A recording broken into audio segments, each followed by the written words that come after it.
I want to bring in my guests. We are joined. There he is, the man himself, Kit Klarenberg.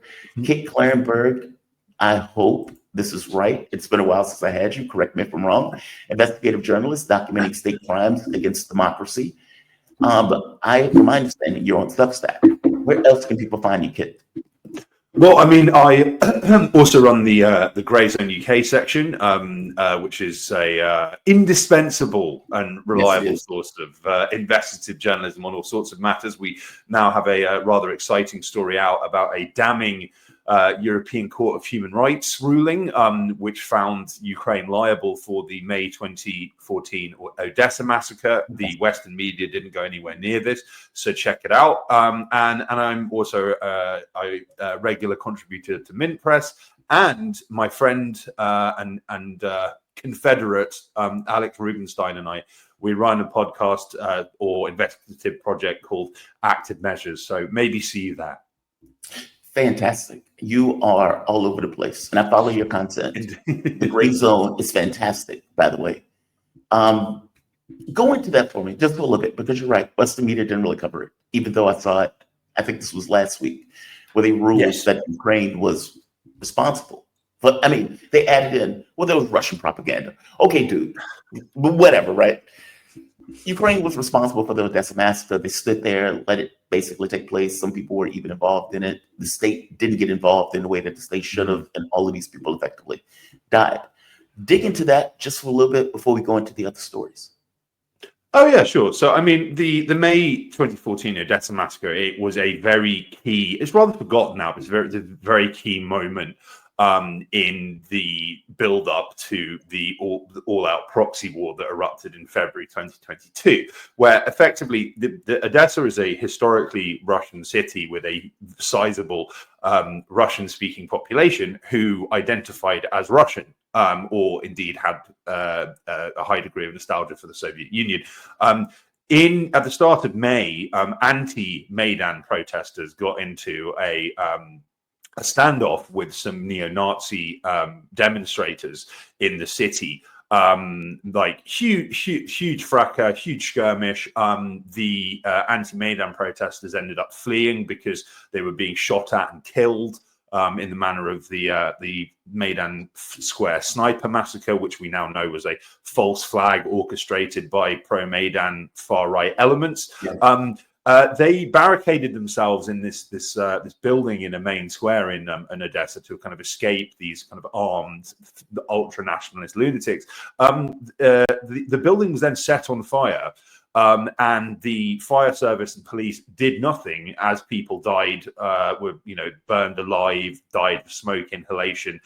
You can find some pretty horrific videos of people jumping out of quite high windows, falling several stories, and then being attacked by fascist goons when they land severely injured on the floor. Now, for many years, the Ukrainian government and its Western backers did their best to kind of muddy the informational waters on this, and they claimed that it was a freak accident, or indeed that the anti-Maidan elements were themselves somehow responsible for this, and by extension, Russia. The European Court of Human Rights, which is a very influential legal body within the West and the kind of, I suppose you could say, the wider world, they ruled on a case brought by 28 victims of this, whether that's people who lost friends of family and loved ones in the blaze, or people who were injured in it. And they found consistently that Ukrainian authorities were not only responsible for not doing anything and standing by while these people were burned alive in by the dozen, but had actively sought to maximize the bloodshed. They refused. I mean, there was a fire station a kilometer away from the site, and its chief ordered his subordinates to not send any support, despite the fact they were getting frantic calls to extinguish the blaze. There was no attempt to seriously investigate this.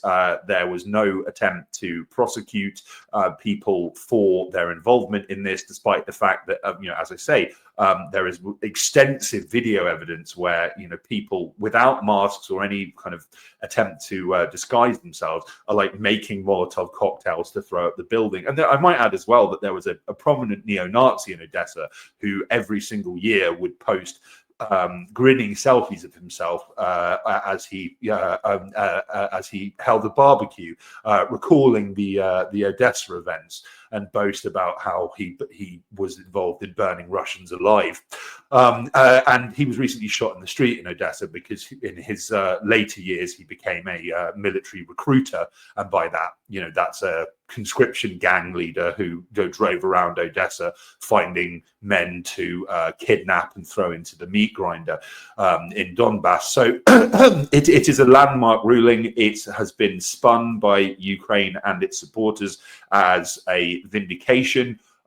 They ignore the voluminous evidence presented by the court that it was Ukrainian officials of the pro-Maidan extraction that were responsible for this, focused on all of the nonsense, which is largely speculative, about supposed Russian disinformation leading to the events.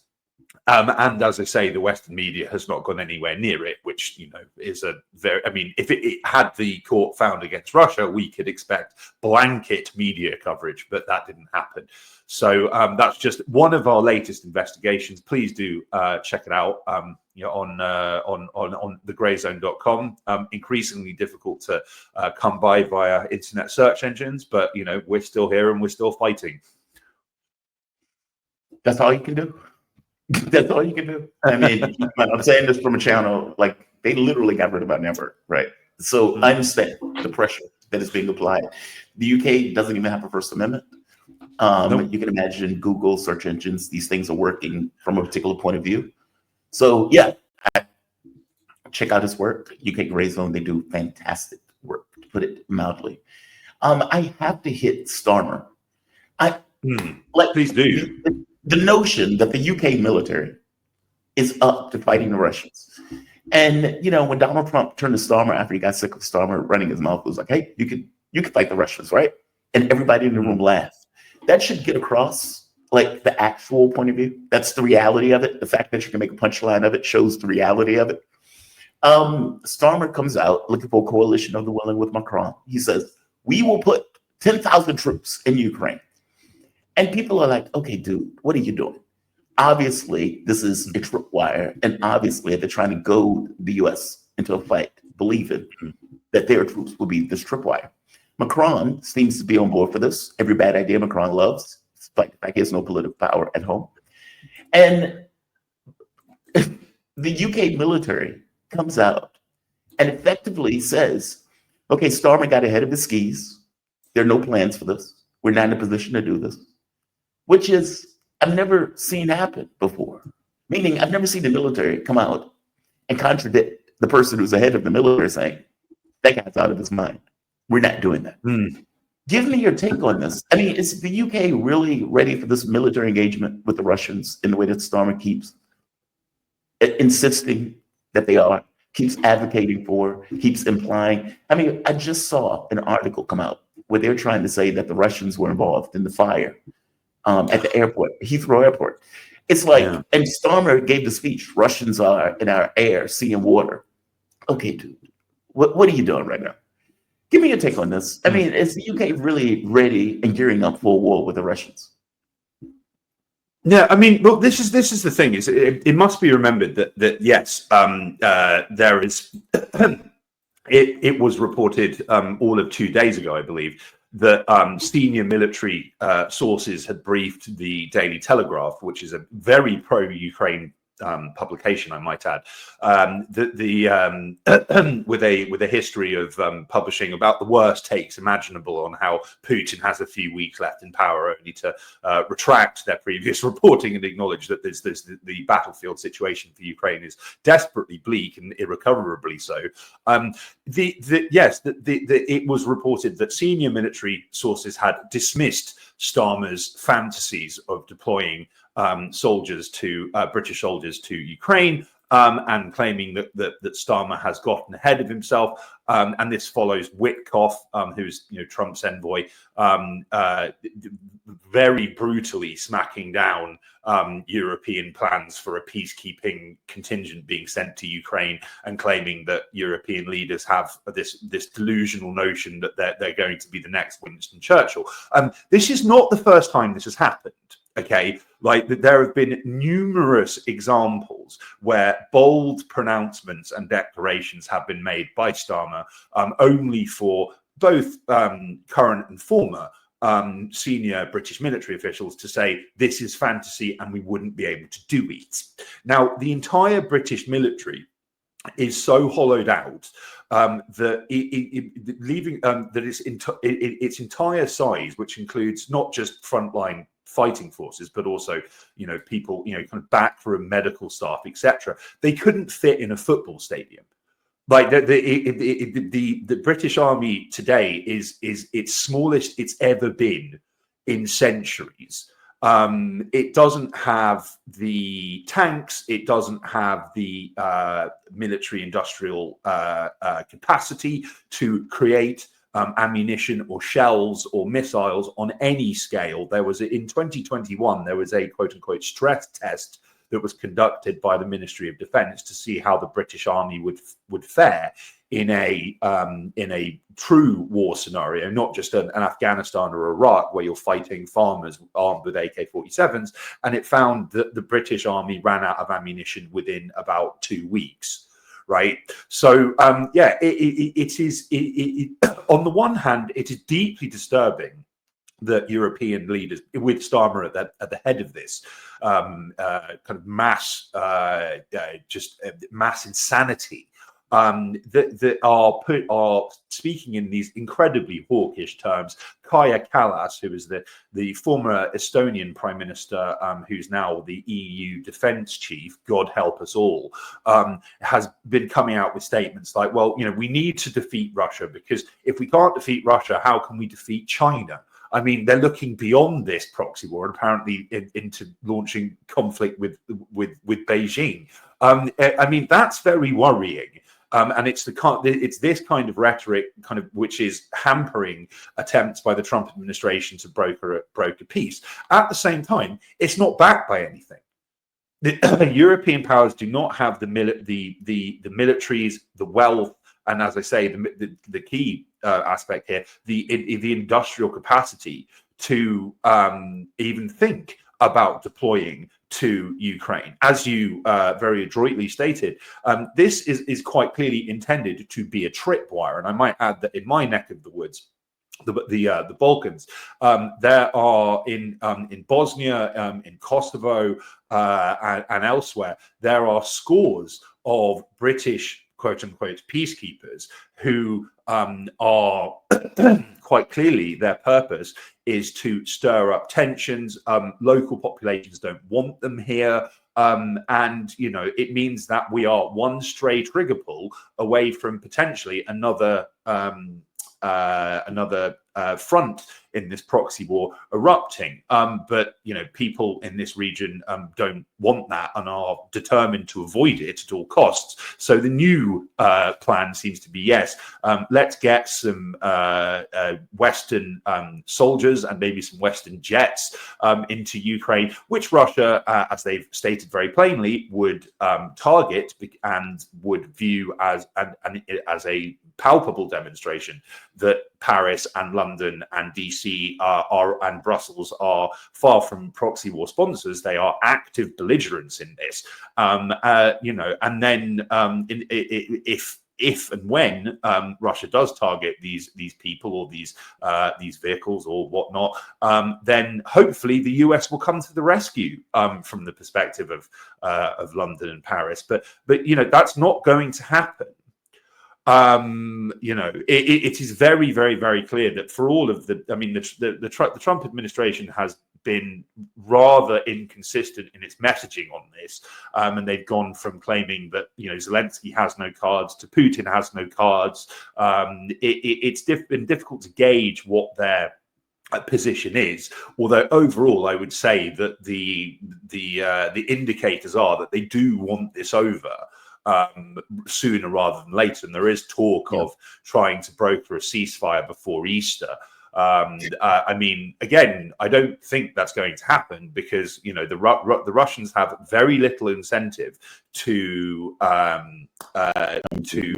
accept any ceasefire because they're advancing everywhere. They've completely crushed Ukraine's deranged and British-inspired and directed incursion into Kursk. I mean, on what grounds are they going to stop going now? And at the same time, Zelensky's tone has shifted somewhat. I mean, after that disastrous Oval Office meeting with Trump and Vance, he said, well, we're not going to accept any territorial concessions, and we will not recognize the territory, the oblasts which have been claimed by Russia. We will never accept that they are anything other than Ukrainian territory. And then very quietly, I believe it was the last week or the week before, Zelensky pared back his red lines to, well, we won't accept any further territorial concession, which is I mean, in a couple of weeks' time, maybe that will have been revised to, please let us at least keep Kiev. I get the sense that Russia doesn't want the West, Ukraine, and I don't think they want to be fighting internal wars, like these kind of internal divisions for 10 years, which is what that looks like it would be. And so, look, there may be a natural space where they get to and they say, okay, we're done. We're ready for negotiations, providing we can ensure that those negotiations are real. Like, for example, the negotiations in Riyadh, 12 hours. And you think to yourself, what are they talking about for 12 hours? Okay, well, they're talking about the Black Sea thing. The Black Sea thing is a really good example, even though they were talking about the rest of the war. The Black Sea thing is like, okay, well, you guys violated this the last time we did it. So why will we do this again? And so you can imagine having talks saying, okay, we need to nail this down. It needs to be nailed down in a way where we know it's nailed down. It could be that the Ukraine military weakens to such a degree that they're like, okay, we can stop here. Please stop here. And Russia's like, all right, we don't want to stop here. They really do want to stop there, but we don't want to stop here. We'll stop here, right? Like, who knows what they come up with? I agree with you. They're not giving up the territory that they've already taken. And even Witkoff pointed out that the main, it's a barrier to any kind of deal, is the concession of territory. But you've had articles come out. I believe The Independent was one. There was another one somewhere else that secretly hinted, okay, behind the scenes, they are willing to do this. They're open to doing this because they don't have a choice. They can't take it back militarily. The U.S., the main benefactor, is saying we're done. What are they going to do but complain, right? So I agree with you. I don't buy this Easter stuff. I think Trump wants to deal sooner rather than later. I think Russia's like, we have all day. We can do this like Captain America. We can do this all week. we can do this. We have been fighting this war. We've been killing and dying for 3 years. We can go for another year. We're fine. We have a 1 million man military that we're building, but these guys are bringing in kids. We're good. And so you can imagine that any negotiation gets more frantic the further westward the Russian military goes, and they're going westward. Nothing, no force on earth can stop them. So I agree with you. I totally agree with you. We'll see what this breaks down into. I do think Trump wants a deal. I think he wants to go to Moscow. He wants to sit there with Putin, sign a document, hold up his hands, and say, I was the guy that went to Moscow, just like Nixon went to China.